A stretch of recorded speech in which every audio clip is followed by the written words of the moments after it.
Hold up for a second, stop scrolling. I need everybody's opinion and honestly just some advice on a situation involving a BMW and Harley dealership out of Louisville, Kentucky.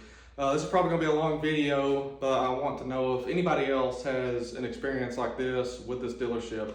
For a little background, I've owned 3 BMW motorcycles. I've owned a 2020 BMW S1000RR, which I purchased from this dealership, a 2023 BMW S1000RR that I purchased from a dealership in Greater Cincinnati. They were excellent. Shout out to them. They were absolutely fantastic. This 2024 BMW M1000RR that I purchased from a dealership in Lexington, Kentucky, that they were great to deal with when they were open. However, they have since shut down.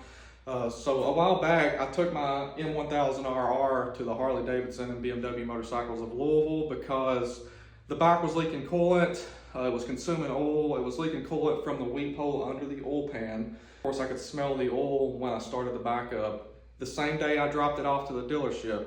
So I also explained to them that I had accidentally overfilled the coolant reservoir beforehand, so there would be some dried up coolant on the inside of the fairings or anything like that. So if they had seen any coolant anywhere else other than the weep hole underneath the oil pan, that's what it would be from, is the overfill from the reservoir. Bear with me, I gotta have some notes up right here because this is a lot. But anyways, when I explained this to them at the service desk, I immediately felt like they thought that I didn't know what I was talking about. They acted like they were taking notes, but after the conversation had ended, the paper literally got balled up and threw away.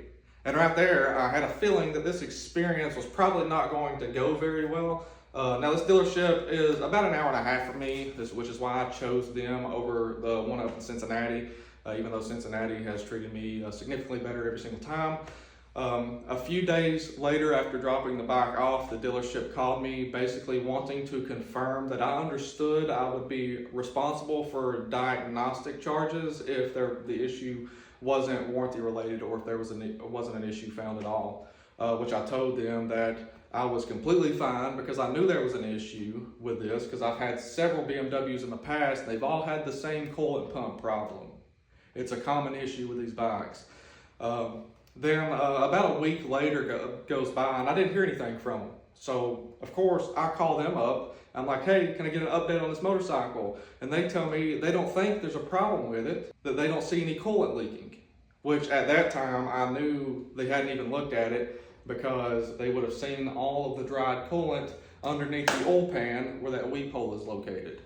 Yeah, I really hate to do this, but this is going to have to be multiple parts. So come back to part 2, just click on page and go check it out.